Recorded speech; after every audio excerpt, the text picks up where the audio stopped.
This is John Ribeiro, and this class is Getting Started with Zoom. What is Zoom? It's a web-based teleconferencing platform. We'll be working with the free version that does have some limitations. Uh, Most importantly for us, that our classes can only last 40 minutes, but there is a workaround. It's available on a computer, a tablet, or smartphone, and you can actually dial into it even if you don't have a screen to look at. It is interactive, so you'll be able to see and hear your students, and they'll be able to ask you questions in real time. Additionally, you'll be able to record the class for viewing later on. Today, we're going to cover all of these basic topics in order here to just get you started and set up to get going with Zoom. So let's take a look. Okay, as I mentioned, the website is zoom.us. Click on the sign up, it's free email address, adding your email. Now I've already got an account, so I'm not going to click this again, but that's what you would do. And then you would get an email that looks like this, asking you to go ahead and activate your account. Now you would be brought to a different screen and be asked to create your password, and then you would sign in. So that's as easy as it is to go ahead and create an account. Next, we're going to go through and review some of the settings so that they don't have to be, you don't have to worry about them for each meeting. You can just set them one time and forget about them. So let's take a look. We're going to go into the settings. Okay, the meeting settings. Now, I've already set these, but you want to turn the host video on and the participant video on. The other one you want to set, there's a couple others, is to mute participants on entry. It can, get pretty loud, as you might imagine, with everybody coming in at the same time. What this also does is if somebody enters late, they will be muted and they won't just start talking, or you won't hear noise in the background. That's another reason for that. Another one you want to set is this nonverbal feedback. You want to set that to on because that gives you additional options for interacting with the students.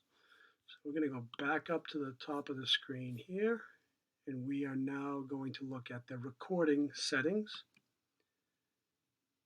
And since we're recording classes, we want to turn this on, the automatic recording. I've already got it turned on here.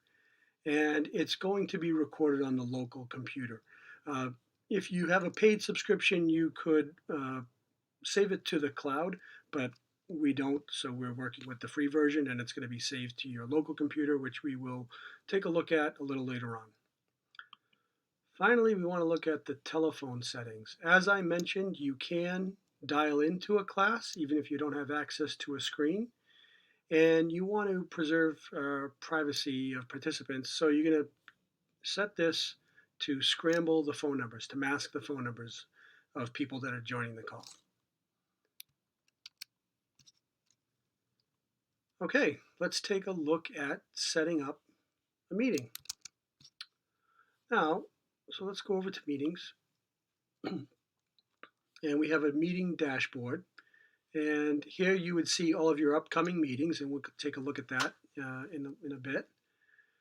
But let's take a look at the personal meeting room. Now, the personal meeting room is each user has their own meeting ID, unique meeting ID that is assigned to them. And this does not change throughout your the time that you have, the life of your account with Zoom. And so this is useful because when you schedule a new meeting, we'll see that you get a new ID each time. And that's useful, and you have different uses for that. But I just wanted to show you folks this as well.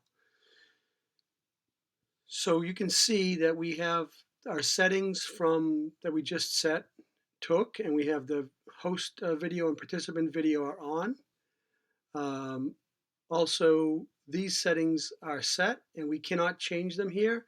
We could if we wanted to edit this meeting, but excuse me, I am not going to edit that at this time, but you can certainly play with those settings.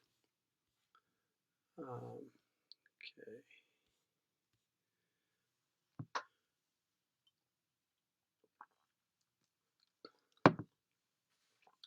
So in order to invite people, you can connect this to your calendar application if you'd like to, but uh, here's what I find is the easiest way to do it, is to uh, click on that copy the invitation. It gives you all the details that you need to invite your students to the meeting. And once you click here, it will be copied to the clipboard, and then you can send it out to the students. I'm not going to do that just yet because I want to show you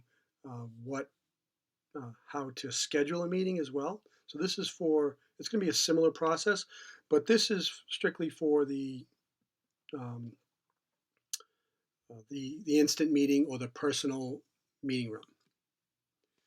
Okay, so let's go back so we're in meetings. We have upcoming meetings, previous meetings. It's our dashboard here. Now there's multiple ways to schedule a meeting. We could just come up here and click on schedule a meeting. Now let's give this a name. 5th grade math class, and let's set it for, let's make this a recurring meeting. Okay, it doesn't have to be, but what we're going to do is we're going to start this tomorrow when I'm doing this at let's say, let's make it at 10 a.m. You notice you can only schedule meetings on the half hour when you schedule meetings. We'll make sure to set this to a.m. Okay. And here is that warning that we're going to set the duration to an hour, but the meeting will end after 40 minutes. So it's up to you whether you want to actually upgrade or just deal with this by restarting a meeting. Okay. And so here's your options for setting up the recurring meeting. Now, if you set this up every day, it will go for 7 days. But if you do it weekly and you set it up Monday through Friday, okay, and you have an end date, okay, or you can set the number of occurrences. All right. Now we want to require a meeting password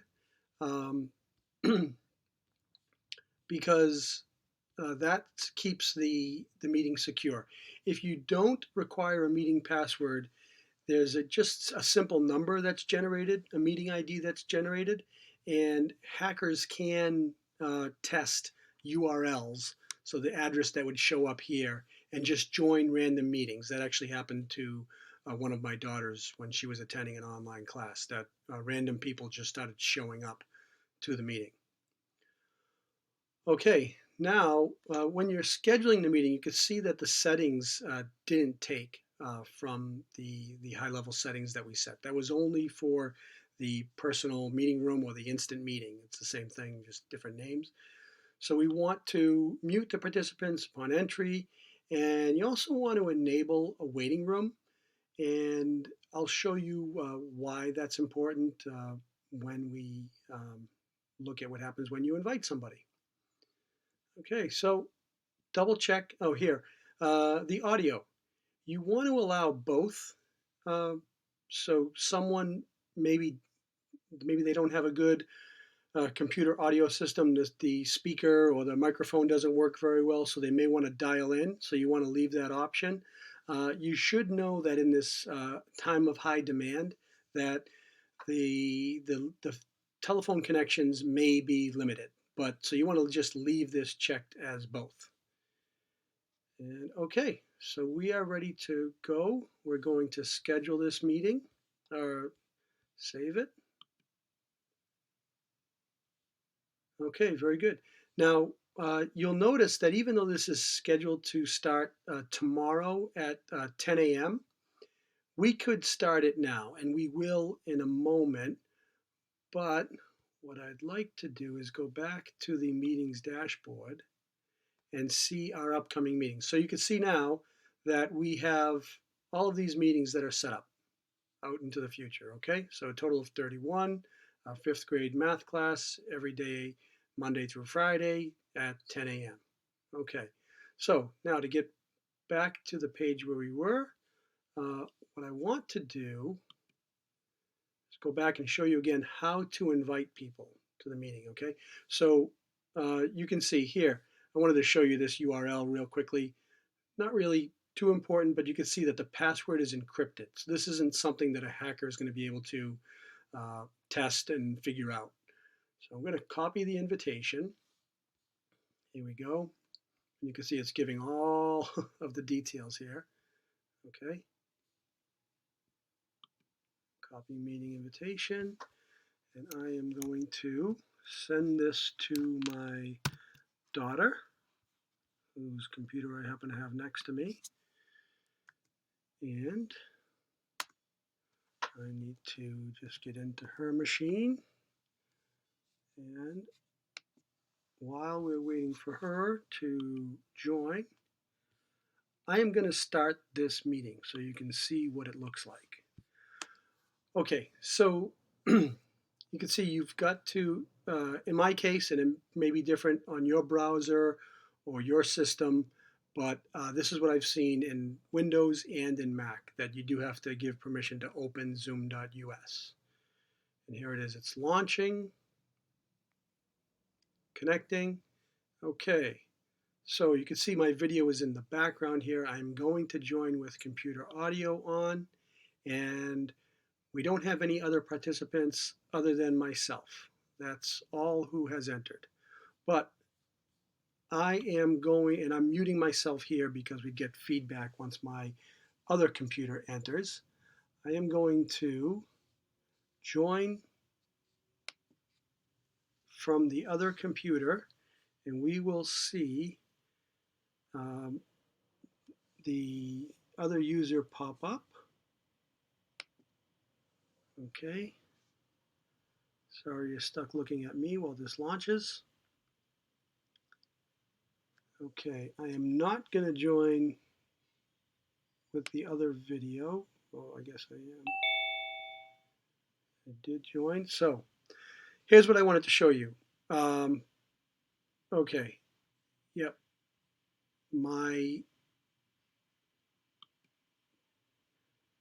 Yeah. So don't worry about that. That message is because I'm muted in Zoom, but not muted by my screen capturing software here. So what I wanted to show you here is we did set up a waiting room. We can see that my daughter is waiting in the waiting room, and she has a message on her screen that says that the host will let you in soon. So this is good.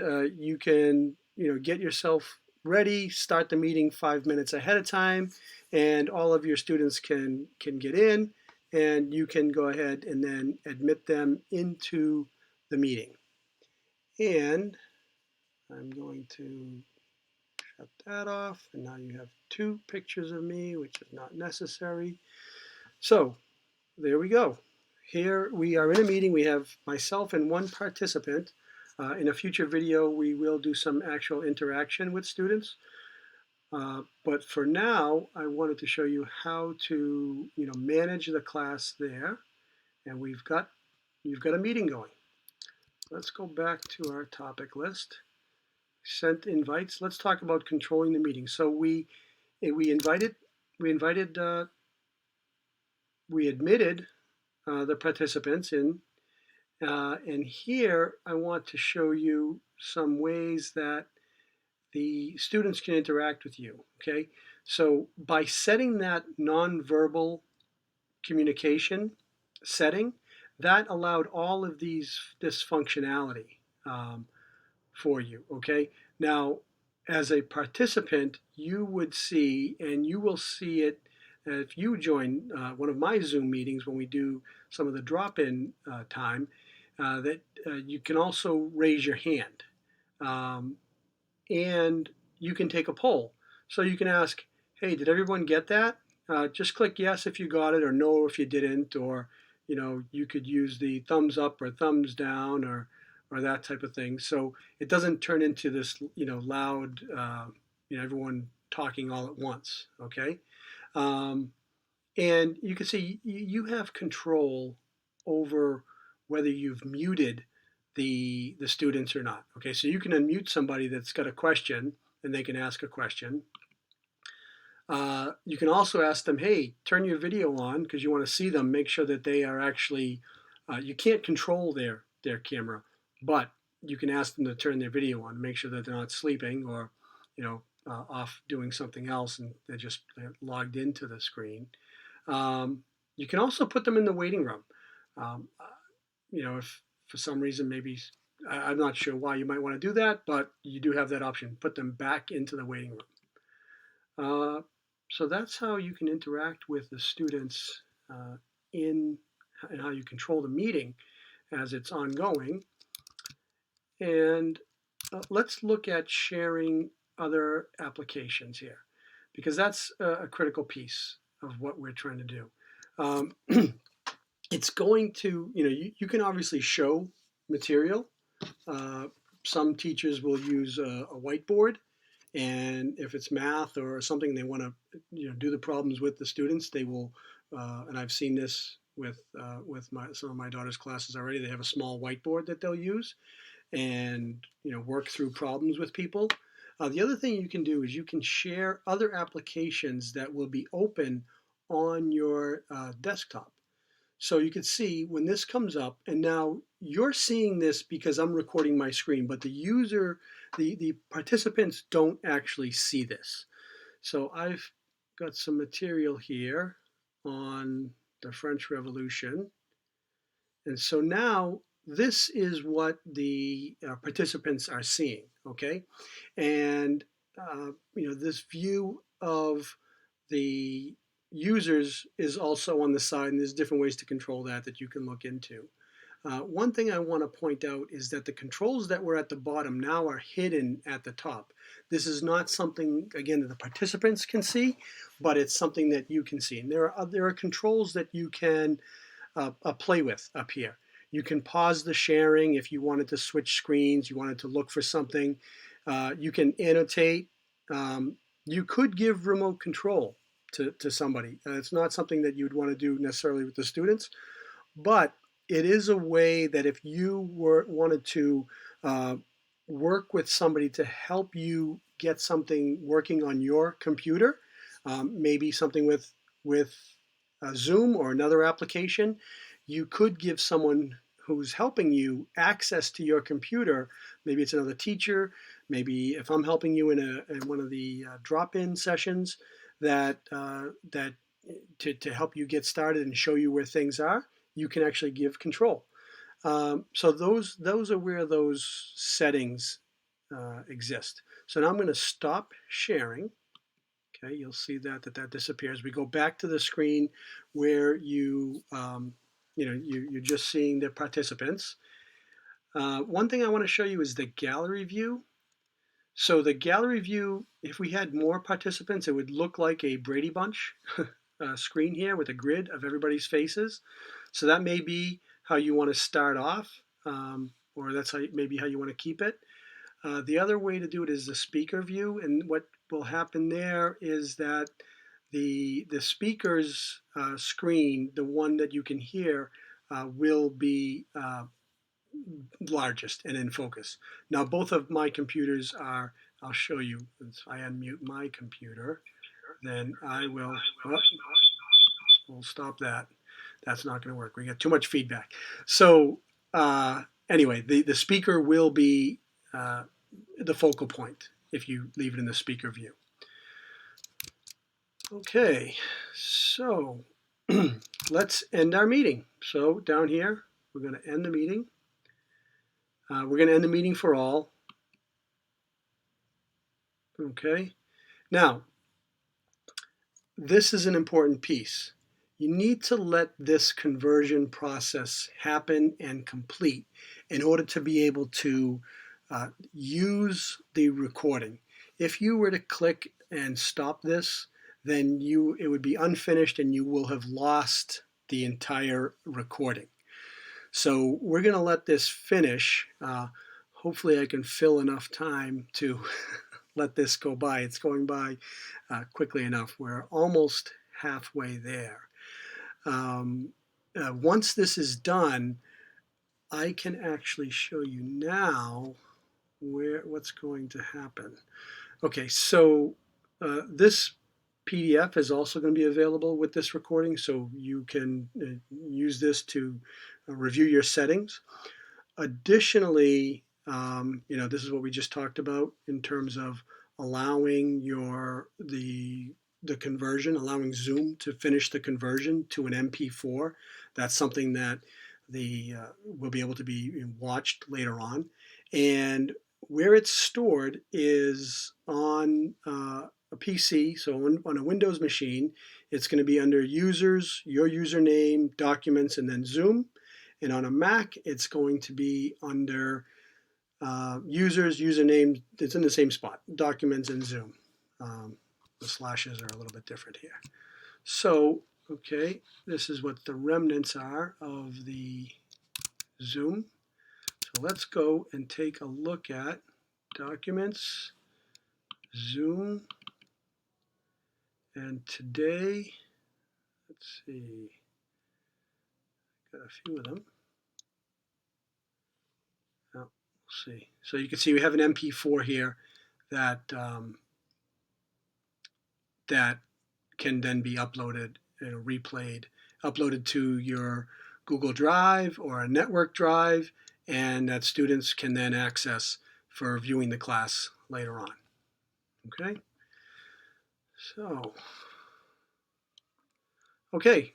The next session that we will do will be on running a class, and I will have some students that have volunteered because they're my kids, and they will play the part of the class, and we will interact with the students, and I will show you how to run a class. Thank you so much for attending, and I hope that this was helpful for you. Thank you very much. Have a great night.